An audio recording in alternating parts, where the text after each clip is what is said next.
Hi, I have this problem. Look, the engines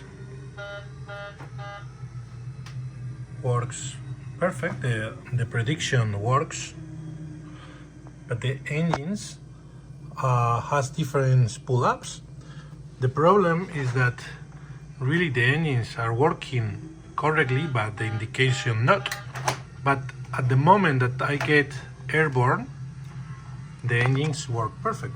As you can see, the prediction is okay. The plane is with the correct thrust,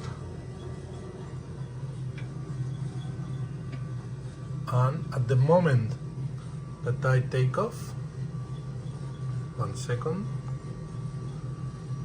you will see how this will be better. I'm going out, taking off. Look, the engines work perfect in the air, but not in the ground. I tried to put different releases. The problem